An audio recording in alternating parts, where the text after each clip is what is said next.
Welcome to Buffalo Rumblings Live. My name is Matt Warren. Tonight I am joined by Brian Galliford. And Brian, it's kind of a monumental day in Buffalo Bills history. September 9th, 2014 will always be remembered as the day that Terry and Kim Pugula bought the Buffalo Bills from the Ralph Wilson Trust. What were your first thoughts when you heard about it, last night, early this morning? Oh man, that's tough to say because it was like 3:30 this morning. I got up to relieve myself. I checked Twitter very quickly and then realized that I was up for the rest of the day. I was like half exasperated, half thrilled when I saw the reports at the wee hours of the morning, literally and figuratively the wee hours. And Wow. yeah, no, I mean it's just one of those. We've kind of known this was coming for months, but it's still, even anticipating this day, it still doesn't dull the excitement that everyone felt throughout the region today. It was really a hell of a day for everybody. Yeah, I got my first text from Brian about it. Like, I think it was 4:30 in the morning. Be prepared to go on social all day or whatever it was. But it was a very unique experience to kind of witness unfold from work, because I was on my lunch break and I wasn't like watching TV or listening to the radio or anything like that. But I mean, with multiple reports of people running around office buildings and crying on the radio and all this other stuff, I could sense the relief from other people. But then again, I had to go. For those of you that don't know, I'm a teacher, so I had to go and teach my classes, and most of those kids couldn't give anything in the world about the Buffalo Bills or who bought them. So I felt really isolated. Failing as a teacher. What are you doing? Say that again. You're failing as a teacher. Why? That's wrong. Fix that. Well, I mean, you have to remember that the kids that I teach are like 11 years old, and That doesn't matter. I mean, the Bills have been pretty bad in those 11 years, and so like it was weird to be kind of sort of on an island and watching it from afar almost. And then as soon as I got in my car at the end of the day and I started making phone calls to my family and friends, it started to finally hit home, and I haven't stopped smiling really since I got into my car and started calling those people. It was just really unique experience, and a lot of people were talking about their kids, and it's one of the things that as soon as my daughter got home, I started going, the Bills make me wanna, and then she said shout, which is good because sometimes she says other stuff like puke or poop or things like that because she thinks it's funny because she's 3. Toilet humor, it always works. But it was a good afternoon and evening because of that, and I was able to share it with some fun folks. So it was just good. There's my rant. So that's good. It was pretty expensive. I know you were surprised by the $1.4 billion price tag that Terry and Kim Pugula ended up paying for it. Why were you surprised, and what did you expect it to go for? Well, I think we all just kind of figured all along that it was going to be in the $1 billion range, but man, I mean, the record at that point was $1.1 billion for the Dolphins. That deal came with the stadium, and Erie County, of course, owns Ralph Wilson Stadium, so that was not part of the package for the Bills. And that offer that multiple reporters have it as it's $300 million increase on the last biggest offer, and it's the Bills. It's mind-boggling to me. I mean, I say that in a lovingly, disparagingly way because they're my favorite team, but at the same time, I mean, they're one of the least notable teams in the NFL, least profitable, and it's just crazy to me that they went for $1.5 billion. I mean, it's one thing that, to see a price inflated for a team like the Clippers because they're in LA, they have huge superstar basketball players, they're a playoff team, super exciting team, and it's just not the case in Buffalo at all. So it's strange to me that the price went that high, but obviously it's good news for the Wilson family and for pretty much everybody else involved too, except for maybe Mr. Pagula's pocketbook. Well, yeah, that was a neat little exchange he had with his daughter. Well, at least his daughter posted it on Twitter last night when Terry gave his daughter, was it Kim? No, Kim, never mind. Kelly. Kelly, there we go. gave them the phone call and said, I just bought the Bills. And she's like, I'm crying. And he's like, and I'm broke or something like that. Which it's just good anecdotes. She's a good follow on Twitter too. So she went over 10,000 followers today. She's a pretty big deal. Looking forward as to what this might mean for the Bills organization. This was probably the best possible outcome for the people that are in the building if they want to keep their jobs. Let me back up. Russ Brandon and Terry Pugula were at least business friendly. They've dined together and things like that. Do you see this changing much, short term or long term, at One Bills Drive? Well, certainly not short term. I mean, they just started the season. They'll roll with this crew for this season at least. The timing of it is interesting, and I mean, we're talking about maybe another month or so before this thing is official and the owners have voted on it. So, with that month in tow already, where it's not official but it's sort of official, we're looking at, Mr. Pugula having, Mr. and Mrs. Pugula, I should say, have a full season almost where they can do a sort of evaluation from afar to see how the organization is performing. They won't be in the building for another month, but, one of the things that the Pugulas did when they bought the Sabres was they kept that current regime in place for, I think it was, I don't follow the Sabres as closely as I did the Bills, but I'm pretty sure it was at least another year before they started making changes in the front office and with the coaching staff. And, that's probably going to be the expectation for the Doug Whaleys and the Doug Marones of the world. But at the same time, he bought the Sabres in February, so he didn't have a full season at his disposal where he could do an evaluation like that. He has pretty close to that with the Bills now, so I think the expectation is that this regime will have pretty close to a typical run for a regime to get into the playoffs, but I don't think it's a slam dunk just because of the timing of the move today. It's been reported by Ian Rappaport from NFL Network that it's actually going to be Kim Pugula that's making, well, I don't know if he said a majority of the executive decisions, but a portion at least, and she's going to be very much in the building and kind of having her pulse on the team. Her background is public relations, if I've done my homework correctly. There's not a ton of information on her.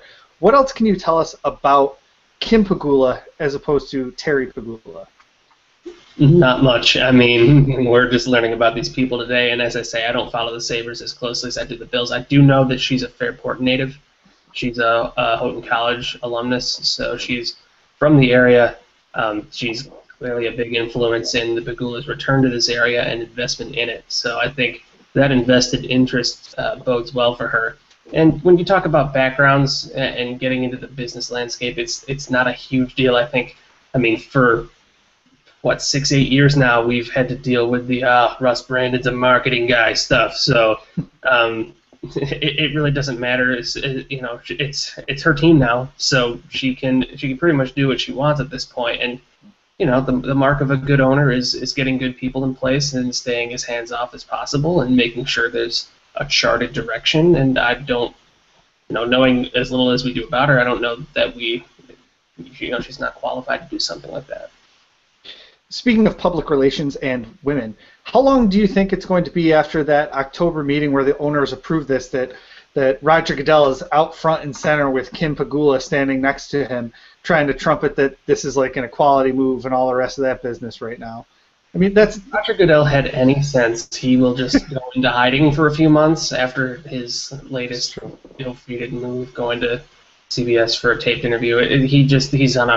He is on a cold streak at the moment, so it wouldn't surprise me if they did that, but he's better off not being that obvious for the time being and just, like I said, going into hiding, turtling up, and staying out of the limelight for a little while. Yeah, the league's not doing too well right now, and a lot of people have asked both on Twitter and in text messages to me and things like that. Do you see any reason why the Pugulas wouldn't get approved? And I don't think the league has a whole lot to stand on right now, whereas Chuck Schumer's kind of coming down. He's like making phone calls to other owners over the last week saying, hey, you should really make sure it's Terry Pugula in this situation. And he's got the full clout of the FCC and a whole bunch of other places coming down on his back. So, Chuck Schumer probably has more sway at this point than, a very unpopular, at least nationally, NFL commissioner, wouldn't you think? Oh, certainly. And then you have to factor in the report from John Crick up in Toronto as well that, the ability to and not only, keep the team at Buffalo and turn the sail around, but that was one of the qualifications that they were looking for in identifying a final candidate was that specification that you mentioned, and that the fact that they've already picked Pugula, it just kind of speaks to that fact that everything is set. They're not going to have to worry about NFL ratification. I don't think that's all on the back burner. I mean, it strikes me all as formality at this point. Now, this weekend at the game, they were planning on doing a tribute to Ralph Wilson, I'm sure. It's the first regular season home game since his passing. Do you have any information on whether they're going to do anything as far as a statement from the Pugulas, or even if the Pugulas will be there this Sunday? They won't be doing that. The Pugulas made it pretty clear in their press release today that they're not going to have any further commentary until the vetting process is done, until all of the formalities have been cleared. So no, this Sunday will be about Mr. Wilson and probably about Jim Kelly as well with his clean bill of health. And then the Pugulas will have their day later on in October, probably November, once everything is settled. Yeah, it's going to be a pretty electric atmosphere in that stadium before the game, depending on when they do that. I'm not 100% sure how this is all going to shake out, but if I was doing it, I would do Ralph Wilson tribute. Jim Kelly runs out of the tunnel with the Bills behind, the 1-0 Buffalo Bills behind him, and that place is going to crumble to the ground even with the renovations, right? Yeah, I mean, most likely. I said on Twitter today, I'm a season ticket holder, and I'm not going to be able to go to the game because two friends of mine actually, are getting married on Sunday, and I'm in the wedding, and I'm thrilled to death for those guys and happy to go to the wedding. But I fully expect to hear Ralph Wilson Stadium exploding from the wedding is taking place in Akron. So that's my expectation. It's going to be crazy there. I'm very jealous of my brother-in-law who's taking my ticket. Well, yeah, it's going to be a crazy atmosphere. It's maybe the only thing I can think of that would rival it would be the Lawyer Malloy game back in 2003. That was also a crazy atmosphere. It had that sort of backstory going into it where we just sort of knew that it was going to be insane. And I would hate to be the Dolphins coming in this week, even though they're coming off a huge win over New England. It's just that they're walking into a buzzsaw of an atmosphere this weekend, and it's going to be tough to come out with a win.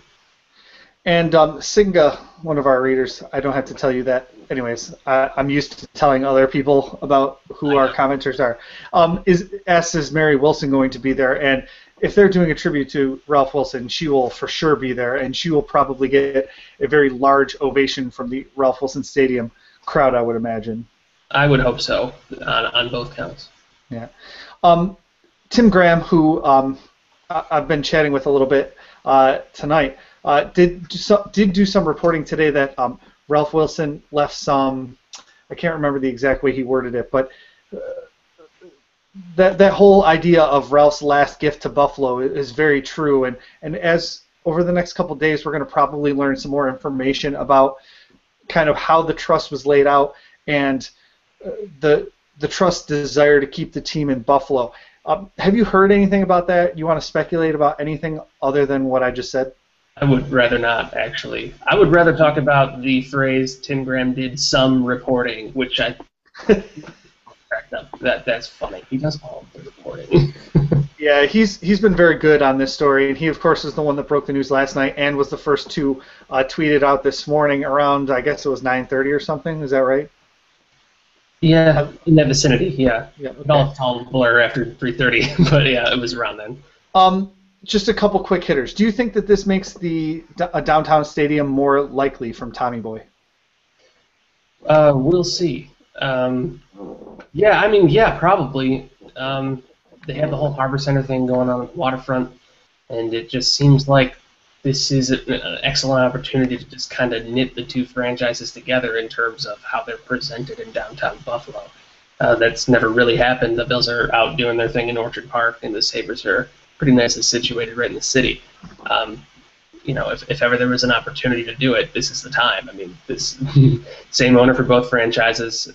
He's been pouring hundreds of millions of dollars into the region for years now. Mm-hmm. So you would think that if it's ever going to happen, it would be now. Well, thanks. Let's kind of awkwardly transition to the Chicago Bears game. My name is Matt Warren. I'm talking with Brian Galliford. We are, of course, from BuffaloRumblings.com. The Bills are 1-0, and I think that kind of some of the excitement today and this coming Sunday really stems from the fact that they weren't as bad as we thought they were against the Bears. What do you think about that statement? That they weren't as bad as we thought they would be? Yeah. That's probably the best way to sum it up, especially true for the quarterback. To me, it felt a lot like the Ravens win last year in Week 4 at home. The Ravens were coming off a Super Bowl win, and the Bills forced 5 turnovers that day and squeaked out a 23-20 win. And this felt a lot like that. It was they got gashed defensively. They gave up a lot of yards, but they forced some turnovers, made a couple of nice stops when they needed to, especially that one in overtime was huge, obviously. Mm-hmm. And then they got just enough out of the offense to pull out the win. It was very reminiscent of that Ravens win, with the obvious big difference being that it was on the road. I talked about it going into the game. They have been terrible on the road for so long, and that was the most meaningful aspect of that game, was that they pulled out a win like that away from Ralph Wilson Stadium.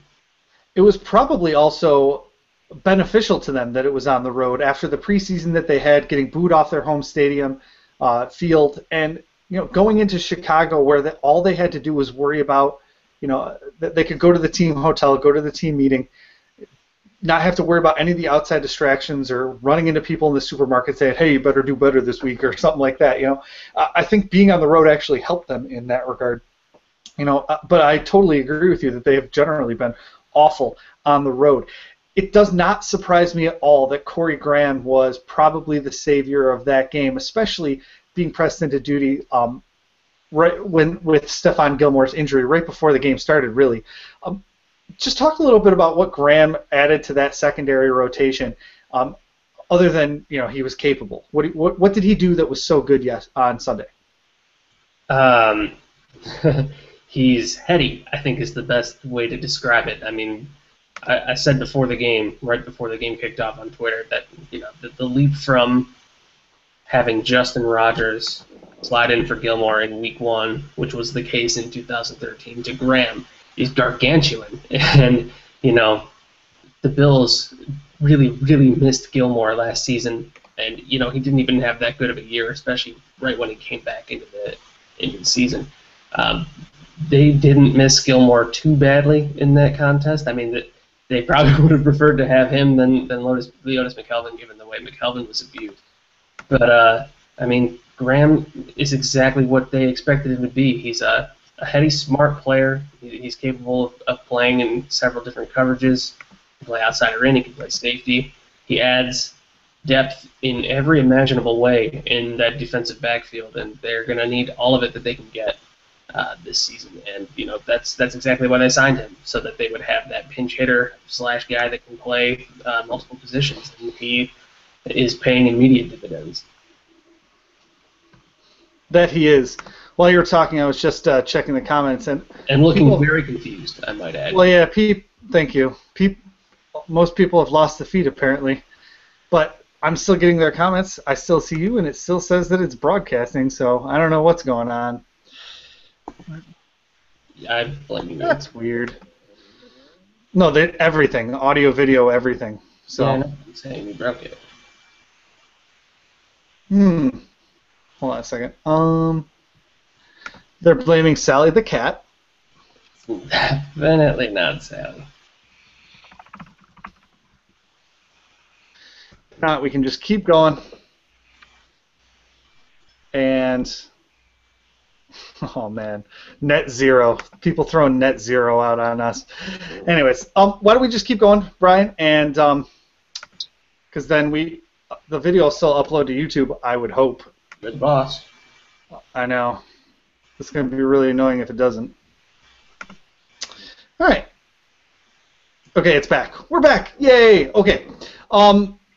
So we were talking about the defense, and Brandon Spikes, I thought, brought a much more physical presence to the defense for sure. But as you said, Graham's heady play on the back was really the difference in the game, especially down the stretch in overtime. We need to talk about Kyle Williams' interception before we move on to the offense. I mean, it was such a great veteran play, trailing the play, able to get his mitts on that pass. What did you think when you saw that it was Kyle Williams with the interception? I laughed like a moron and made a fool out of myself in front of people I respect, and that's the epitome of a play that you want your defensive tackle to make. It was awesome, and it was a good play by Kyle Williams. It was also a really, really bad play by Jay Cutler. Yeah, he was throwing across his body. It was an ill-advised play, but he rolled out and expected to see his guy wide open, and then it wasn't there. So yeah, Kyle Williams is a fairly big dude. I mean, he can take that throwing lane pretty quickly. Right, and it actually reminded me a lot of the Conte interception earlier in the game when he kind of came out of nowhere and kind of flashed in front of, I think it was a falling down Scott Chandler. It was what's that? It was Marquise Goodwin. Oh, that's right. Yes. And he just kind of flashed at the last second. Williams did the same thing, obviously, but that's why both of those throws were kind of boneheaded. On the offensive side of the ball, the rushing stats look good at the end, but do you think that the rushing game or the passing game was the most important piece for the Bills' offense on Sunday? Oh, the run game. It was. It will be forever until E.J. Manuel has developed into a more consistent NFL caliber quarterback. They have to run the ball effectively to win consistently with this version of E.J. Manuel behind center. And, the Bears did a fairly good job of containing the run game throughout most of the contest, but Anthony Dixon busted off a huge one at the end of the first half, and, they had some nice runs in overtime, obviously punctuated by the Fred Jackson run.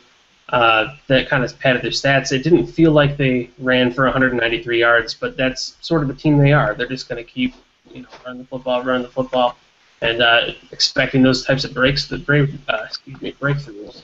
And when they happen, then they just, as Doug Whaley said on GR this morning, once they have that base established, then it's just about Manuel making some key throws, a handful of key throws throughout the game to put them over the top. Right, but I mean, you did a very nice job talking up the running game and all that other stuff. But on the scoring drives, outside of the last one in overtime, when Fred Jackson took it right to the goal line, it was a Mike Williams reception that set that up. And on most of the scoring drives, it was pass plays or the turnovers that really put him into the great field position. You could say that. I mean, yeah, there were 4 of 12 on third downs. They did not do a very nice. No, that can't be right. Anyways, that's right. 4 of 12 on third down. They did not do a very good job on third down because they were in a lot of third and longs because the running game didn't put them in a great situation. Wouldn't you agree with that? I would agree that they need to be better on third downs. They need to be better on first and second down to give them the better third downs. I didn't watch close enough to see whether they were, running twice and then trying to throw to make up for it. The running. I mean, we've known for months, for years, actually, for about a year now, since seeing the offense for the first time about a year ago, that this is a foundationally run-based offense. Mm-hmm. I mean, yeah, you need to have those big throws to set up the drives that score you points. It's the equivalent of putting walls and windows on just dirt. I mean, you can't. Those throws have to be there. Those windows have to be there, but you can't set them on dirt. That has to be the foundation. And if those throws are much harder to come by if you don't have a running game. Exactly. So let's talk about the passing game just a little bit. Robert Woods was a beast on Sunday. He played with a noticeable chip on his shoulder. He was obviously E.J. Manuel's favorite target.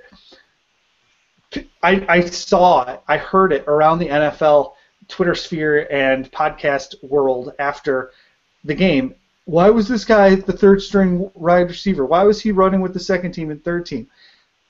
How can you answer that question as someone that doesn't follow the Bills and know that something else was going on?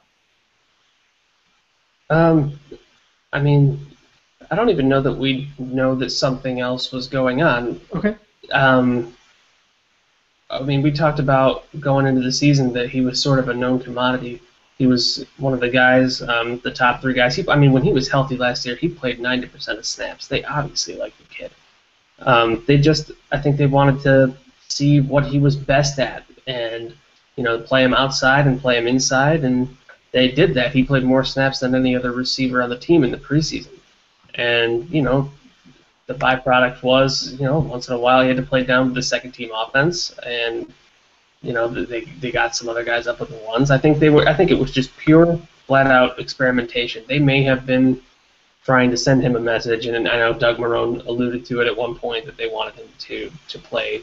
I don't even remember what his phraseology was, but yeah, they wanted him to play with a chip on his shoulder, I think is what it was. Yeah. And maybe that was part of it as well, but I really think that they were just trying to figure out what their best three receiver rotation was going to look like, and whether that was going to mean that Sammy Watkins was going to be in the slot, or Mike Williams, or Woods. And in week one, at least, it was Woods, and he, like you said, he played very well. I think the wide receiver position was also they acquitted themselves very nicely.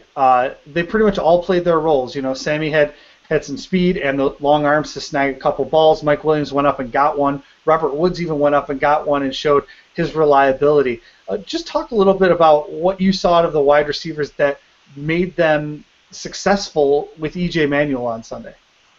They are all three of them go up and get it receivers, and that's exactly why they were brought in.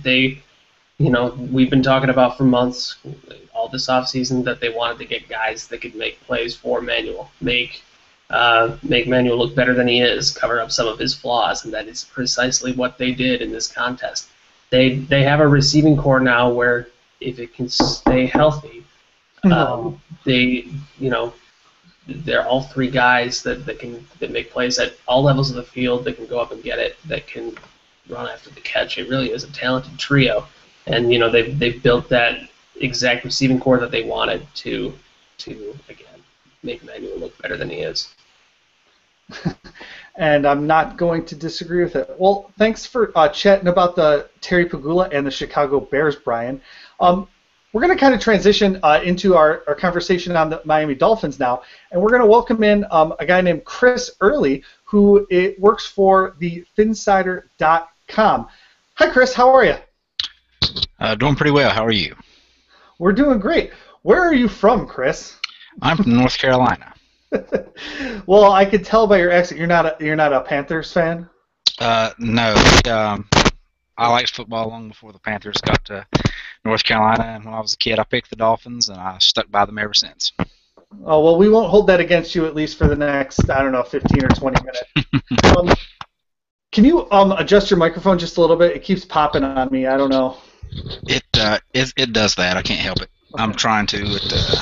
Okay. Well, if I don't use it, I know. You get the the feedback, right? Sounds funny, yeah. So. Okay, that's fine. I think we'll be okay. So tell us just a little bit about the Miami Dolphins' season-opening win against the New England Patriots. We know that they didn't let Tom Brady and those guys score in the second half. What did they do that was so effective against the Patriots? Well, the main thing was they just owned the line of scrimmage on both sides. On offense, they opened up running lanes. Noshawn Marino is the leading rusher in the NFL right now. Considering Miami was 26th in rushing offense last year, they were terrible running the ball. Former offensive coordinator Mike Sherman did not. He abandoned the run oftentimes, and that opened up not only Tannehill to getting sacked a lot, getting hit a lot, but it just made the offense one-dimensional. They were able to run the ball. Combine that in with the heat and humidity of Miami, it just wore down that defense. And on the defensive side of the ball, they were able to get after Tom Brady just using a four-man rush. Cameron Wake got 2 sacks, both of which were strip sacks that were recovered by the Dolphins. Undrafted rookie Chris McCain got a sack, and third year, defensive end Olivier Vernon also picked up a sack. And so they were able to continually generate pressure. And the other thing that they did was they took away the short throws that Tom Brady likes to do. He likes that dink and dunk kind of offense. where he can drop it off to those slot guys and let them run around. They took that away and made him throw deep, and he was not very accurate deep. I don't have the stats in front of him, but he was something like 2 of 16 or something like that on passes over 10 yards. So they took away his strength, and they held him to 31 yards. Even though the game was by the time Noshawn Marino scored his touchdown, it was 30-20. The game was pretty much over. But even then, it's Tom Brady. You expected them to, I was sitting there on my couch watching, expecting him. It's like, how are they going to break our hearts this time? But that defense just was not having any of it. And it was kind of amazing to see, because that's not something that, the rushing offense and the pass rush, we knew they had, the defensive front to do that. We just haven't really seen it all come together like that. Right. Let's talk about that defensive front just a little bit. On the defensive line, Cameron Wake is probably the guy we're going to worry about the most. Does he normally line up on a side, or does he flip-flop and go all over the place? He typically lines up at left defensive end. So you will see him going against your right tackle primarily. The only time you won't see that is if they use a stunt and let him come up the middle. Last season on that this Thursday night game against the Bengals, where he got the walk-off safety against Andy Dalton, he came on a stunt up the middle that way. But he never lines up on the right side. He's always on the left side of the defense. So whoever your right tackle is probably going to need some help. And that's not a knock against the right tackle. That's just Cameron Wake. Well, that would be rookie offensive tackle Seantrell Henderson from the University of Miami, who's going to be lining up at the right tackle spot. And I would expect them to use Scott Chandler over on that side to chip him and help him out just a little bit, and Fred Jackson a little bit over there on some passing downs and things like that. What about on offense? Ryan Tannehill had a nice little day for you guys. What did he do that was successful? It's hard to say that it was more successful than last year, because I don't necessarily think it was, but what did he do that was so successful against the Patriots? For him, it was the tale of two halves. The first half, he was not as sharp. My belief was it was just kind of an adrenaline thing. It was his first game of the year against the Patriots at home with a new offense, wanting to come out and just play so well. I think he wasn't trusting his natural instincts of how to play quarterback. He was missing some throws. Just his accuracy was off. And then after the half, he played much better. He was sharper. His accuracy was on point. Dolphins fans are kind of torn between whether or not they think he's the answer or not. And if you watch that game, you wouldn't get a feel for that. He did what was necessary in the second half. Miami just ran the ball a lot, so he wasn't asked to do much. But he did play better in the second half. So, if you go back and watch the game, you'll watch the first half and think, wow, that guy's, he's not playing very well. And you go back and watch the second half, and he looked sharp. And he didn't do anything, overly special. He threw a deep pass, which is one of the biggest concerns fans have about him, to our tight end Deion Sims, and Deion Sims dropped it in the end zone, which was disappointing. But we later scored on the drive, so it didn't really matter. But that was the type of pass that you want to see from him, and so he stepped it up in the second half. He calmed down. His ball placement was better. So, but he's going to have to continue that kind of performance, the second half performance, in order for the Dolphins to be successful. The first half type of performance, and this team's 6 wins, 8 wins tops. Was Noshawn Marino's performance on the ground a result of an improved offensive line, or was it just Marino, I don't know, kind of coming into town and blowing the place up? It was I think it was a combination of both. The offensive line looked well, a lot better than expected, considering they had 5 new starters. I mean, you knew what you were getting from Brandon Albert, but Samson Satele was the starting center, and it was kind of expected that Vince Wilfork was going to have his way with him, and that didn't happen. Darren College, Shelley Smith are the 2 guards. Shelley Smith was signed in the offseason. College was signed after almost when training camp started, when Pouncey was hurt. And so it was, and they didn't run very well in the preseason. And the only time they did run was against Dallas, who, everyone expects to have a terrible defense. So it was kind of like, yeah, well, let's see what happens. But I think it was part of the offensive line, and that Noshawn Marino just has better vision than the running backs that we had. Lamar Miller has great breakaway speed. If he gets out in the open field, you're not catching him. But he's not a very elusive guy. He's not a guy that's going to make you miss in space like Reggie Bush used to. He's the kind of guy that, he can make you miss in a phone booth kind. Lamar Miller's not that guy. And Daniel Thomas was, he tried to run with power, but his problem is he just couldn't find the holes to run in.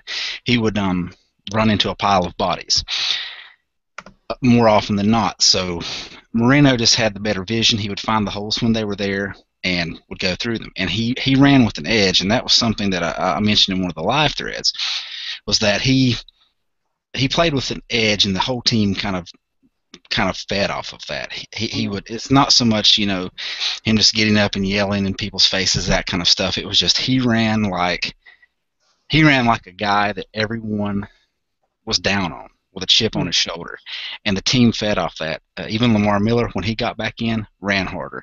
The defense fed off of that, and I think that was part of it too. So it was part of his running ability, the offensive line, and his just attitude that the Dolphins just kind of fed off of. What I would think that stopping the running attack is going to be one of the priorities for the Buffalo Bills this week, and actually it's been one of their priorities all offseason as they've tried to improve on a pretty awful run defense, I don't know, for the last 3, 4, 5, 6 years. But in the passing game, Kiko for Prez, one of our commenters, asked, do you think that our front four will be able to get to Tannehill without blitzing? Because Jim Schwartz has shown that he doesn't like to blitz a lot, and Mario Williams at least proved last year, against different personnel obviously, that he was able to get to Tannehill without really blitzing. Do you think that their front four is going to be able to take advantage of those 5 green starters on the offensive line, even though, like you said, you know what you get from Brandon Albert and things like that? I think Brandon Albert's going to do fine. The interesting matchup will be with Juwan James, the first-round right tackle. That's where Mario is going to be lining up, is against him probably. Yeah, and I really like Juwan James, and one thing about him is if you watch him, he's got really, really long arms, and he can recover really well. So if he does get beat, he's not going to be like what we've had in the past where he gets beat and he's just beat. He will recover a little bit. Tannehill did show some better pocket presence, so he's not just going to stand there like a statue in some of those places in those games from last year. But the difference is, and it's hard to gauge because Vince Wilfork is probably one of the best defensive tackles in the game, or was when he was in his prime. But he was not in his prime Sunday at all.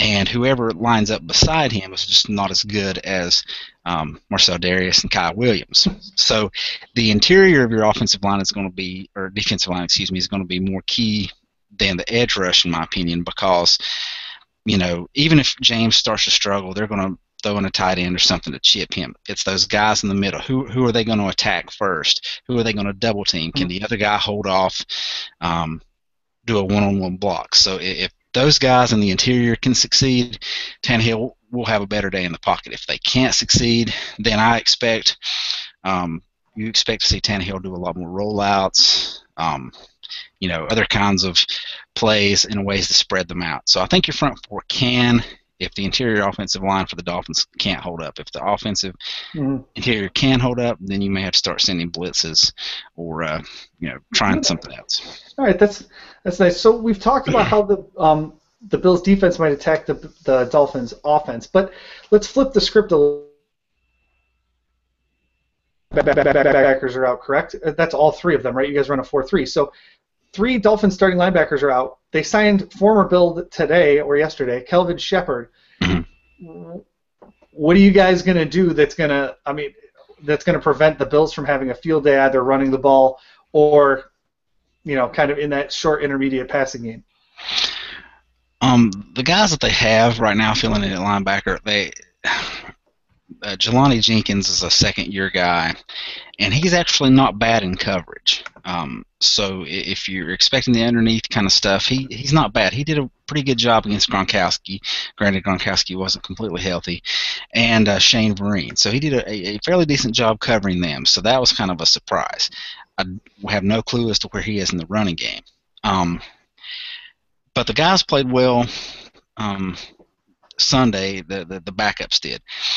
The difference there is I don't know how your offensive line is in the interior, how much they can create running lanes, and I know your running backs are better. I don't think the Patriots running backs, Ridley's okay. Shane Vereen's better as a pass catching running back. I don't consider them running threats like Fred Jackson or C.J. Spiller, who those guys have hurt us in the past. So it's going to be a different story there. But I think the front four do pretty well against creating, getting penetration and forcing the running back out of his initial lane or make cutbacks or whatever. It's just a matter of can those guys tackle. That was one of the biggest issues last year, and even going into this preseason, was just guys missing tackles. That'll help. Expect to see Louis Delmas, who plays some free safety, some strong safety. Expect to see him in the box a lot. They've talked about some of the beat writers today. We're talking about Miami running a 5-2, which is basically a 3-4 in a sense, but basically just kind of like a nickel type package. So they will do what they need to do. Randy Starks is a very good defensive tackle. He's gonna get in there and he plays the run very well. Earl Mitchell was a free agent pickup from the Texans. He played nose tackle there, but he's kind of undersized for that. He's better in the 4-3, so he's not like Paul Soliai was, the big run stopper, but he's a guy that can penetrate and get in the backfield. So it just depends. I mean, I think one of the reasons they like a guy like Shepard, based on what I've read about him so far today, is that he plays downhill and he attacks the run. So they're looking for guys like that, and they may try some other stuff. The biggest surprise from Dolphins camp was undrafted rookie Chris McCain. He was signed a week after the draft. He wasn't even a priority free agent. He played his way onto the team, not only that, but into the starting lineup almost. He got a block punt and a sack in his very first game. So he's 6'6", 250 pounds. He's more like an edge rusher type linebacker. And so that you might see him in there. I wouldn't expect to see a lot from him in terms of just being in coverage. He's probably more a guy that's going to rush the passer and then come off and prevent the cutback lanes. But they'll try to use him in a way. One of our beat writers, Mark Kelly, said this is the week to experiment. Don't do it against the Patriots. Do it against the Bills. Do it against – well, and what he means by that is – what he meant by that is basically like don't try to do stuff you're not used to doing against Tom Brady, pretty much. He says if you're going to do it, now's the time to start experimenting. So, I mean, I don't know how bad Koamisi's injury is. He was in a walking boot today in practice. They said he could be back in a week or two. He may play this week. He will be if he can play and run well, he'll be good in run defense. But right now it's just kind of a toss-up. So, I mean, if the front four can't control the run, then you can flip a coin as to what's going to happen with the linebackers. Right. Well, you're the perfect person to ask about this. Terry Pugula, the owner of the Buffalo Sabres, actually broke Stephen Ross's record of $1.1 billion for purchasing a NFL team today, plunking down $1.4 billion the Buffalo Bills. It's the first game without Ruff Wilson. Jim Kelly is cancer-free and going to be leading the team out of the tunnel.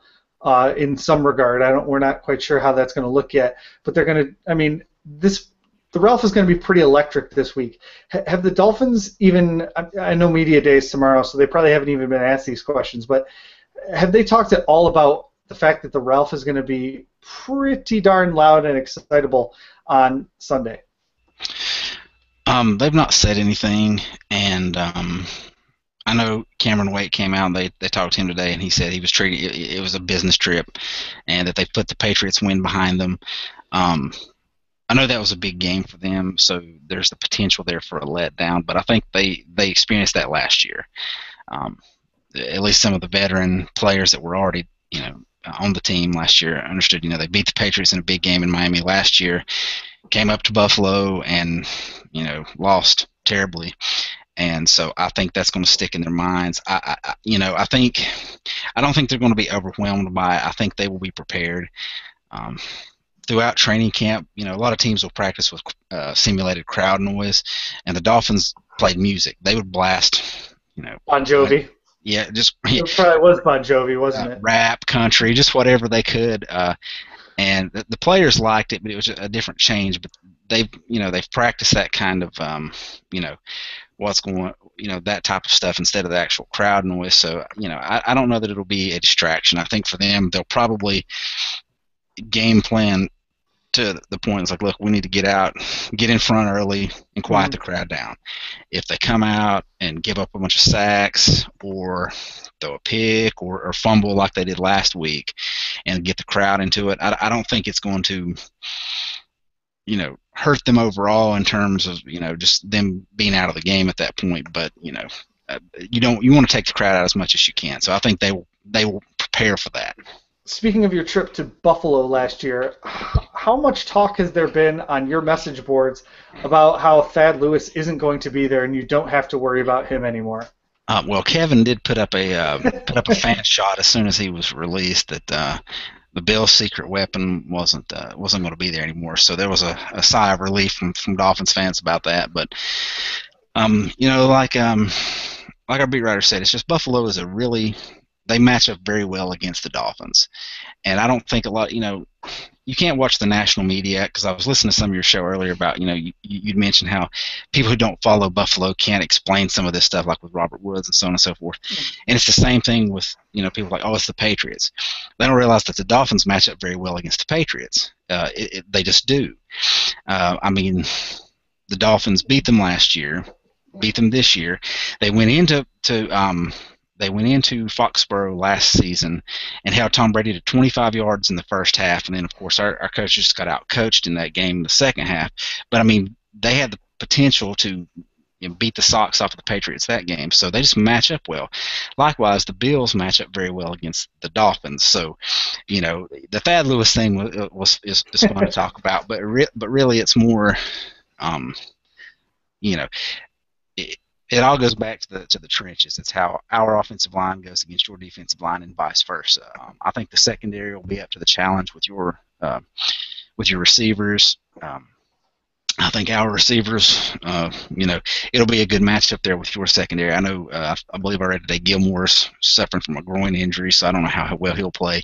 That helps the Dolphins, obviously, especially if he's having to defend Mike Wallace. But it's just one of those things. It doesn't matter, and division games are like that. It doesn't matter what the records are. Jets, right. Dolphins, Bills, Dolphins, Patriots, Dolphins. They're always close games. They're always tough games to play in each other's stadiums. It doesn't matter. So, it's going to be interesting to watch those type of matchups. But yeah, we're glad Thad Lewis is gone. With Stephon Gilmore dealing with that groin injury last week, it was actually veteran Corey Graham who stepped in and played very, very well against the big, tall receivers on the Chicago Bears. Well, I thank you very much. We've been chatting with Chris Early from the Phinsider.com. I know that they'll have folks over on our blog in the fan post section, and we'll do 5 questions with Kevin Nogel, their editor-in-chief, and either Brian or I will probably be on their podcast. I can't remember. But I know we're doing 5 questions with them, too, and there will be some healthy trash talk going back and forth. Oh, yeah. And, what were you going to say, Chris? I was going to say I do the podcast with Kevin on Wednesday nights, so you'll probably talk to me again. So, yeah, look forward to that. Great. Well, thanks again, and we'll look forward to playing you guys on Sunday at the Ruff. Like I said, it is going to be electric with all of those kind of news stories kind of coming to a confluence at Ralph Wilson Stadium this Sunday. Thanks again, Chris. Oh, thanks for having me. Bye. All right, bye.